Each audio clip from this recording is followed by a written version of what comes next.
everyone, welcome to ILTV's Evening Update. I'm Natalie Twersky, here with the latest news from Israel. The Israeli tax authorities published a list of 9 communities that were hit in the rash of blazes that spread across the country over the past week, saying they were caused by arson and may have been terrorism. Such a declaration, announces today, paves the way for state compensation for losses. The places recognized as intentional acts of arson are Haifa, Zichron Yaakov, Tal El, Dolev, Talmon, Neve Tzuf, Nataf, Gilon, and Nirit. The state has not yet concluded its investigation regarding the rest of the fire damages. In total, authorities dealt with 1,773 fires from November 18th to November 26th, according to the Fire and Rescue Authority. Some 32,000 acres were destroyed in the blazes, approximately 30% more than the 2010 Carmel fire in which 44 people were killed. Haifa officials said fires ravaged some 6,900 acres of land in that city alone. 2 major Knesset bills are expected to be voted on tomorrow in the plenum. One limiting the use of loudspeakers by religious institutions, known as the muezzin bill, and another to legalize some currently illegal outposts. The outpost bill would allow the state to avoid demolishing West Bank outposts it helped to build, by paying Palestinians who held ownership claims on the lands for their use. The bill must pass before December 25th, the day the Amona outpost is scheduled for demolition, although even if the proposal becomes law before that date, it is unlikely to save the outpost. As for the muezzin bill, the coalition reached a compromise agreement.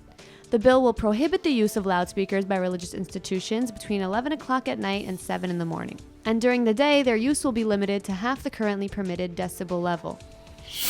No one really knows what to make of François Fillon, who holds inconsistent views when it comes to Jews and Israel.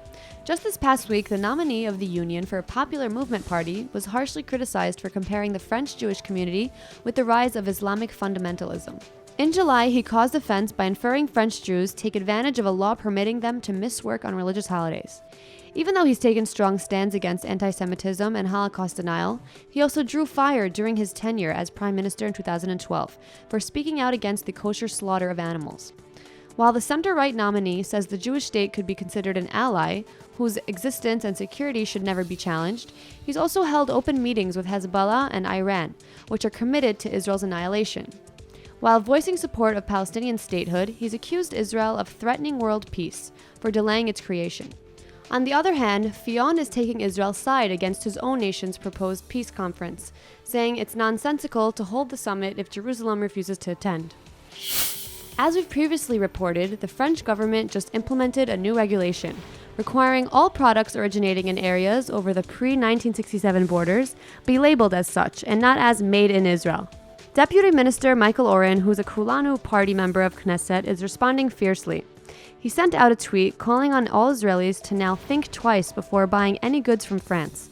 The new French ambassador to Israel, Helene Ligal, swiftly replied by asking Oren, "So are you calling for boycotting French products when in France boycotting Israel is punished by law?"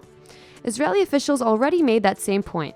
The Foreign Ministry voiced disappointment Paris chose to enact the labeling policy, which was approved by the European Commission last year. Jerusalem questioned how it can be legal for France to do so when its own legislation outlaw any such boycott.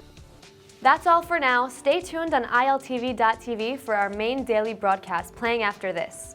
I'm Natalie Twersky, and see you tomorrow with our morning briefing from Israel at 8 a.m. Eastern Time.